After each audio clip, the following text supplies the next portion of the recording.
A adoração compõe a essência do ser humano.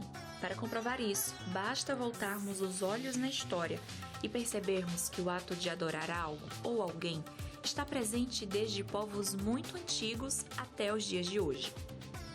Grandes civilizações foram marcadas pela crença em vários ídolos. Na Grécia Antiga, por exemplo, se originaram histórias sobre a atuação de deuses que tinham forma e sentimentos humanos, como o amor, a inveja e a raiva, dando origem assim à mitologia grega, que é influente até nos dias atuais.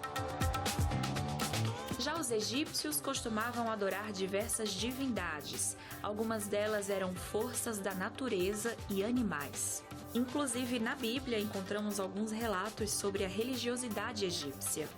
Na Roma Antiga, a adoração envolvia beijar os pés das imagens que representavam deuses e representavam também pessoas que ocupavam funções de poder. Mas os tempos mudaram e nós também. No mundo atual, há quem defenda que o ser humano tem deixado de seguir os ritos das religiões tradicionais para adorar a si mesmo.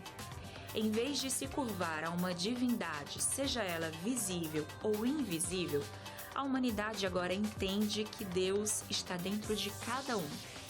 E outros, até sem perceber, idolatram o dinheiro e o poder, construindo altares simbólicos para o consumismo e o orgulho.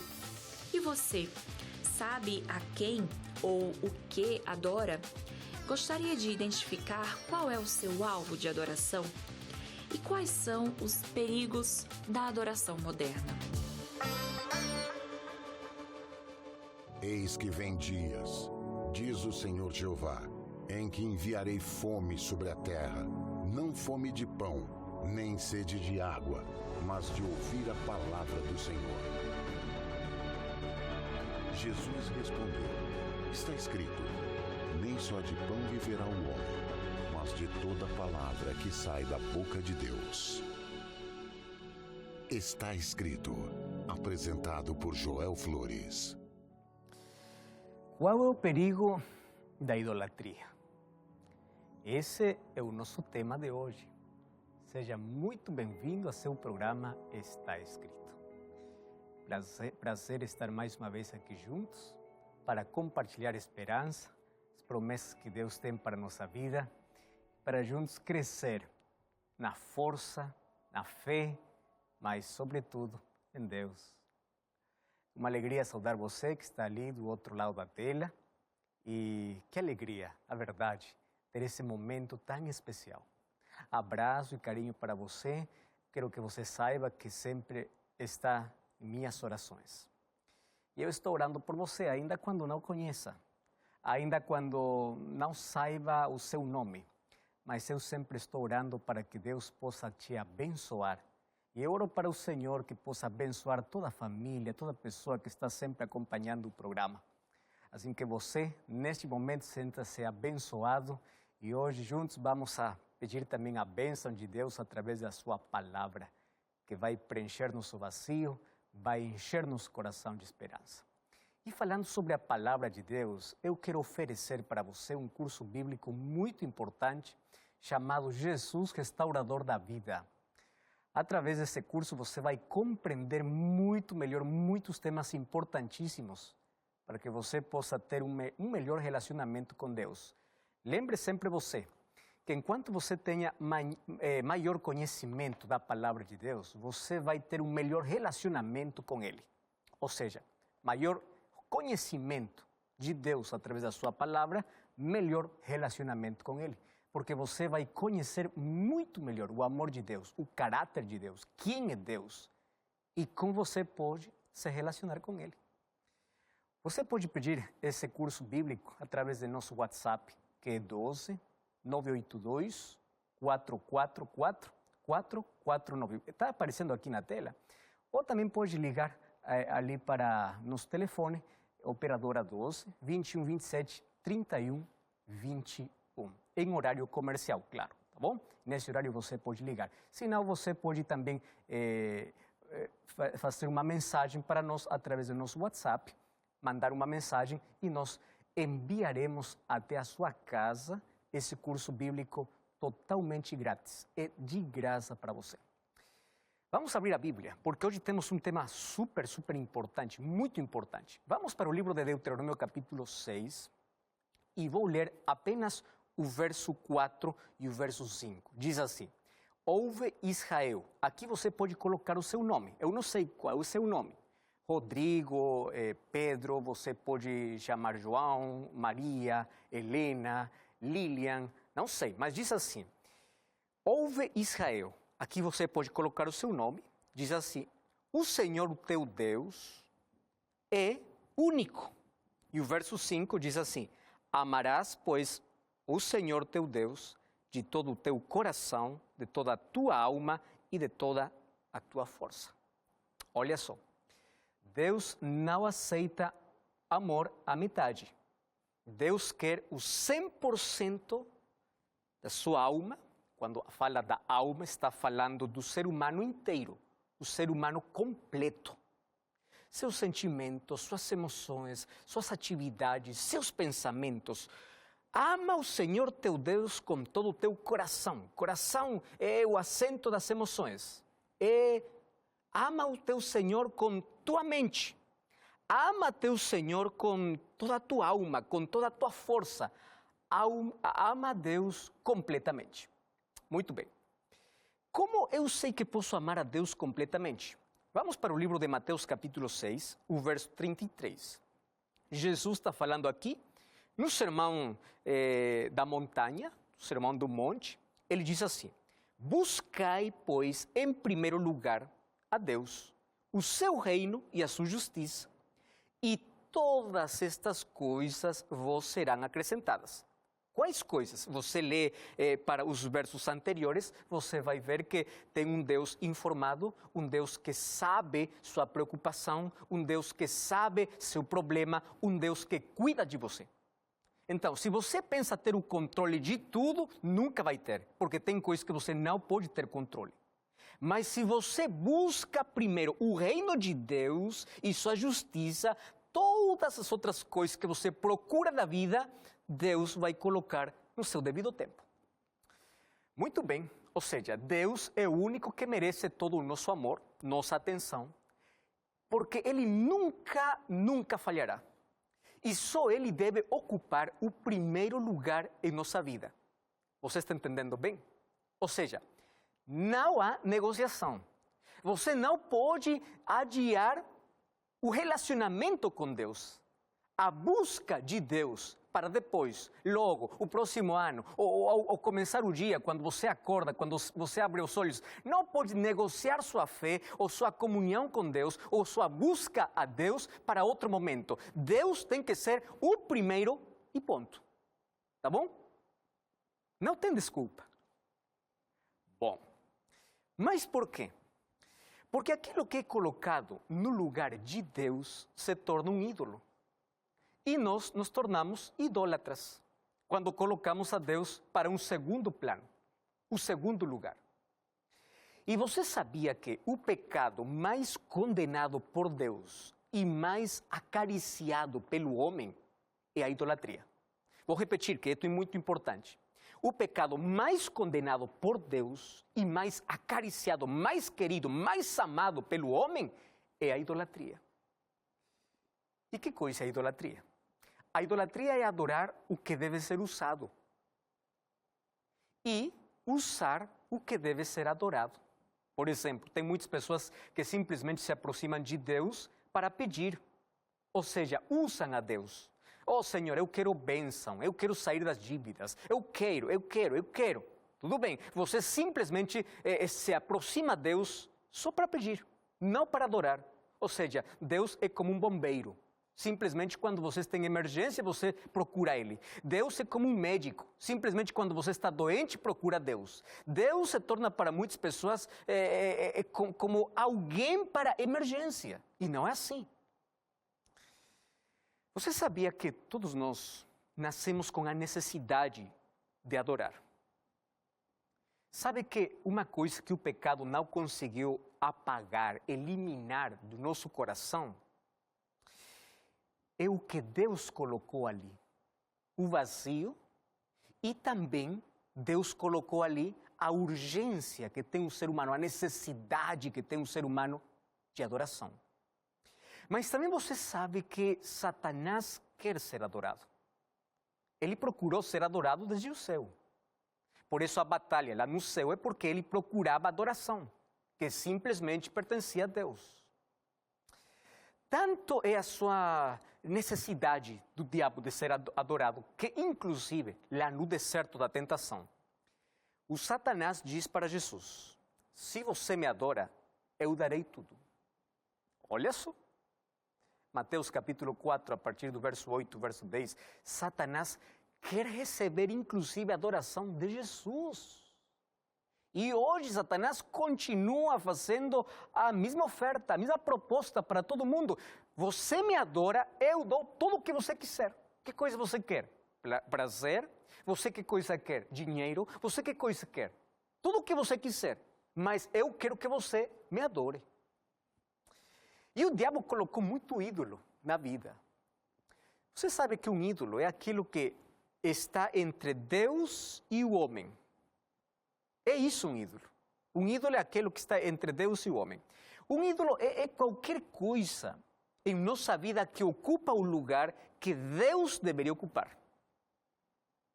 Ou seja, aquilo que ocupa o primeiro lugar na sua vida é um ídolo.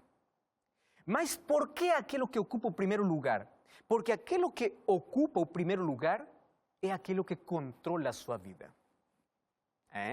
Por isso é muito importante conhecer isso. Ou seja, que coisa mais chama a minha atenção? Quando eu acordo, quando eu levanto da cama, qual é o meu primeiro pensamento? Qual é a minha maior motivação na vida? E você sabe que nosso amor por Deus tem que ser demonstrado. E na Bíblia diz que meu amor por Deus tem que ser demonstrado pela obediência aos seus mandamentos. Todos somos salvos pela fé e pela graça de Deus. Somos salvos pela graça de Deus e a fé é a resposta humana. Mas o fruto, ou a obediência é o fruto da fé. O livro de João, capítulo 14, verso 15, Jesus diz: se você me ama, guarda meus mandamentos. Não significa que os mandamentos, se você guarda os mandamentos, vai se salvar. Mas a evidência do seu amor por Deus é guardar os mandamentos. E você sabia que os primeiros 2 mandamentos, ou os primeiros 4 mandamentos, mostram nosso amor e lealdade a Deus? E dos 4 primeiros mandamentos que mostram nosso amor e lealdade para Deus, os 2 primeiros têm que ver com a condenação à idolatria. Veja só. Os primeiros 2 têm que ver com a condenação à idolatria. Quando você vai para o livro de Êxodo, capítulo 20, a partir do verso 3 ao verso 5, Deus vai condenar ídolos mentais e ídolos esculturais. O livro de Êxodo, capítulo 20, verso 3, diz assim: não terás outros deuses diante de mim. Verso 4, não farás para ti imagem de escultura, nem semelhança alguma do que há em cima nos céus, nem embaixo na terra, nem nas águas debaixo da terra. Muito bem, vamos falar aqui sobre estes 2 tipos de ídolos que Deus está condenando. Bom, a idolatria escultural é adorar aquilo que é visto, aquilo que pode ser tocado. E o ser humano sempre procura alguma coisa que pode ver, que pode tocar, para adorar. Você sabe que isto é muito antigo. Lá em Egito Egito já tinha muitas formas de adorar, por exemplo, para a natureza. O rio Nilo era o deus para os egípcios. Os amonitas criaram um deus chamado Moloco. E era feito de metal. Ele tinha uma boca aberta com os braços estendidos e por debaixo havia fogo. Seus braços estavam estendidos para receber sacrifícios humanos, principalmente de crianças. Na Bíblia eu encontro que o rei Acabe fez os seus filhos passarem pelo fogo. O livro de 2 Crônicas, capítulo 28, verso 3, diz isso. Olha só. Os cananeus e os moabitas possuíam outro deus, outro ídolo, chamado Baal. Agora, quando eles adoravam para Baal, ou seja, davam culto para ele, eles colocavam esse ídolo em lugares altos, lá nas montanhas. E ali nas montanhas, inclusive, se praticava prostituição. Por isso que Davi, quando escreve o livro de Salmos, capítulo 121 do livro de Salmos, diz: eu vou levantar meus olhos para os montes. De onde vem meu socorro? Meu socorro não vem das montanhas, não vem do Baal. Meu socorro vem de Deus, daquele Criador que fez os céus e a terra. Mas a esposa de Acabe, que era uma fenícia, ela trouxe para Israel o culto a Baal, para o povo de Deus. Astarote era outra deusa companheira de Baal, simbolizada pela lua e pelas estrelas, enfim. Também era chamada a deusa do amor e da guerra. E seu culto também era acompanhado de prostituição. Olha só, toda aquela idolatria era abominação. E o segundo mandamento fala da proibição de fazer qualquer tipo de escultura para adorar, porque isso era um ambiente pagão. Agora, os babilônios tinham mais de 1.500 deuses. E você sabe como é representado na Bíblia aqueles deuses fabricados por seres humanos? Olha só, o livro de Salmos, capítulo 115. Salmos, capítulo 115, verso 3 ao verso 8. Diz assim: no céu está o nosso Deus. E o verso 4. Prata e ouro são os ídolos deles, obra das mãos de homens. Tem boca e não falam. Tem olhos e não veem. Tem ouvidos, mas não ouvem. Tem nariz, mas não cheiram. Suas mãos, mas não apalpam. Seus pés, mas não andam. Você já percebeu que tem até agora ídolos, esculturas que tem que carregar? Porque não pode nem caminhar. Quando você vai para o livro de Jeremias, olha só, o livro de Jeremias, capítulo 10. O verso 5 e o verso 14 diz assim, 10:5. Os ídolos são como um espantalho empinado e não pode falar. Necessitam de quem os leve, porque não pode andar. Não tenhais receio deles, pois não podem fazer mal. E não está neles o fazer o bem. E o verso 14 e o verso 15 diz assim: todo homem se tornou estúpido. Olha só que forte essa expressão. E não tem a saber, todo ourive e envergonhado pela imagem que ele mesmo esculpiu, pois as suas imagens são mentira e obra ridícula. Olha, as imagens são vaidade e trabalho ridículo. Mas você sabe que coisa é triste? Que uma cópia dessa idolatria pagã, ele entrou na igreja cristã, disfarçando-se de venerar os santos e criar imagens para eles. Ou seja, fazer a imagem de um santo para pedir que ele possa interceder por nós, não é bíblico, é abominável, é condenado pela Bíblia, é idolatria. Eu vou explicar por 3 razões. Primeira, por quê? Sabe por quê? Porque, na verdade, aquelas esculturas que muitas pessoas veneram, pensam que está lá no céu para interceder. E a Bíblia fala que eles não estão no céu. Eles não foram quando morreram para o céu. Os únicos que estão no céu são aqueles que Deus levou. Por exemplo, Enoque, Elias, Moisés, após de ser ressuscitado. Jesus também levou um grupo de primícias em sua ressurreição, mas não sabemos quem são. Mas todos os outros estão nos seus túmulos. Abra sua Bíblia no livro de Hebreus, capítulo 11, verso 39. Ali fala de uma lista de heróis da fé e diz que todos eles não receberam o que foi prometido. Ou seja, eles ainda não têm recompensa. E qual a recompensa? A vida eterna. Ou seja, se você vai para uma escultura pensando que ele vai interceder lá no céu e que aqui tem uma imagem, eles não estão no céu. Número 2, o único intercessor é Jesus Cristo. O livro de 1 Timóteo capítulo 2, verso 5 diz que é Jesus.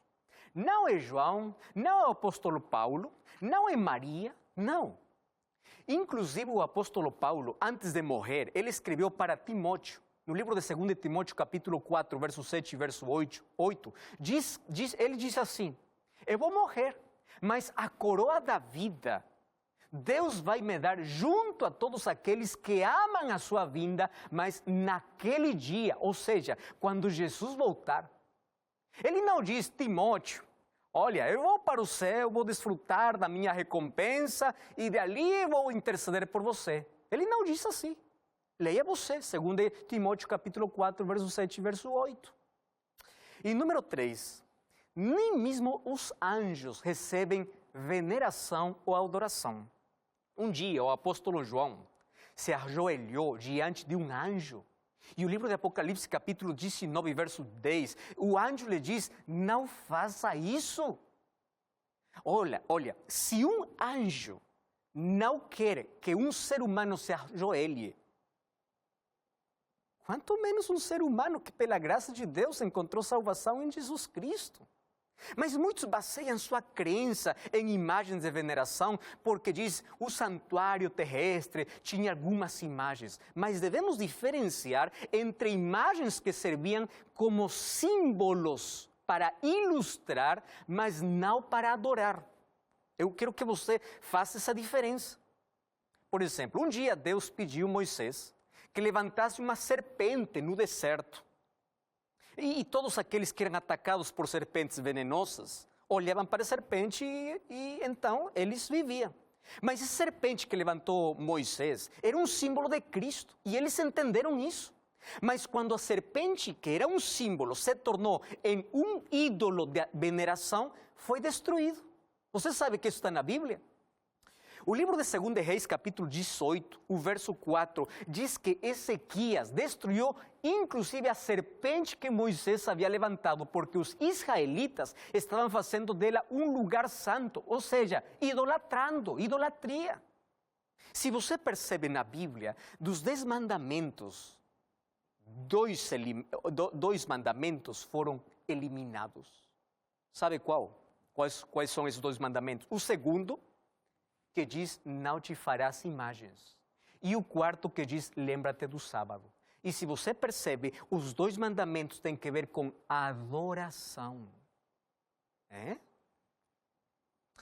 Mas adoração ou a idolatria não simplesmente é escultural, mas também existe uma idolatria mental. O livro de Colossenses, capítulo 3, o verso 5, diz assim: fazei, pois, morrer a vossa natureza terrena, prostituição, impureza, paixão lasciva, desejo maligno e avareza, que é idolatria. Ou seja, a idolatria não é simplesmente venerar um ídolo, uma escultura. Não, também tem idolatria mental. O dinheiro se torna seu Deus quando é colocado acima de Deus. Quando seu tempo, sua vida, seus pensamentos, seus sentimentos, todos pelo dinheiro, as propriedades que você pode acumular. O dinheiro não é ruim, não. Porém, quando é colocado acima de Deus, pode se tornar um ídolo e se torna pecado. Você pode adorar ideias mais que a Bíblia. Eu encontro pessoas que podem adorar inclusive uma religião mais que Deus. Porque eles vão para a Bíblia fala uma coisa, mas o pastor fala outra coisa e preferem ouvir a voz do pastor que a Bíblia. Tem pessoas que adoram igrejas, tem pessoas que adoram pastores, tem pessoas que adoram artistas. Ou seja, aquilo que rouba a sua devoção, aquilo que está acima de Deus, esse é um ídolo. Tem muitas pessoas que têm obsessão pela beleza. Tem outros que têm como ídolos os vícios. Ou seja, tudo isso se torna um ídolo. Agora, eu quero que você pense comigo. Aquilo que rouba a sua devoção e está acima de Deus é um ídolo. Até as coisas boas podem se tornar ídolos. Por exemplo, o trabalho. inclusive trabalhar para Deus. Você diz, eu tenho trabalhado para Deus, mas você não tem devoção para Deus, você não busca Deus. Na Bíblia eu encontro, no livro de Atos capítulo 14, verso 8 ao 12, o apóstolo Paulo, em sua primeira viagem missionária, eles estavam com Bernabé, chegaram para Listra. E quando chegaram para essa cidade, sabe que ali Paulo começou a pregar e ele observou um homem simples, nunca havia caminhado. Pelo poder de Deus faz um milagre. Todo o povo ali se reuniu para dizer, estes são deuses que estão em forma humana. E Paulo diz, não, senhores, não somos deuses, somos seres humanos como vocês. Por favor, adorem a Deus. E hoje o diabo ha tentado colocar em nossa vida muitos ídolos, tanto assim que o livro de João, 1 João capítulo 5, o último verso dessa carta, ele tem um conselho para todos nós. E eu gosto muito porque é o discípulo do amor. O livro de João, capítulo 5, verso 21, diz assim, filhinhos, guardai-vos dos ídolos. Porque tem muitas pessoas que têm ídolos esculturais e ídolos mentais. Um ídolo pode ser a família, se a família está primeiro antes que Deus. O ídolo pode ser uma pessoa, pode ser um objeto, pode ser uma coisa, qualquer coisa que está roubando sua devoção, seu amor, sua paixão por Deus. E você sabe por que é perigoso os ídolos? Porque nenhum deles vai ajudar você. Nenhum deles. Todos eles vão te abandonar. O único em quem você tem que procurar e tem que dar todo o seu amor, sua atenção e o primeiro lugar na sua vida é Deus. E hoje eu quero orar contigo. Eu quero pedir que Deus possa abrir nossos olhos para identificar quais são os ídolos que estão roubando nosso tempo e nossa atenção, que só Deus deve ter. Você está de acordo comigo? Você quer abandonar a idolatria? Vamos orar juntos. Nosso Pai, muito obrigado por Tua palavra. Obrigado porque hoje compreendimos a necessidade de colocar a Deus no primeiro lugar em nossa vida. Que o nosso amor e nossa devoção seja só para Ti. Que Jesus possa ser o primeiro, o último e o melhor que nós temos em nossa vida. Por isso colocamos nossa vida em Tuas mãos. Abençoa Teus filhos hoje. Em nome de Jesus. Amém. Que Deus te abençoe. Eu convido você a procurar uma igreja adventista do sétimo dia para continuar estudando a Bíblia e lembre, está escrito, não só de pão viverá o homem, mas de toda a palavra que procede da boca de Deus. Até a próxima.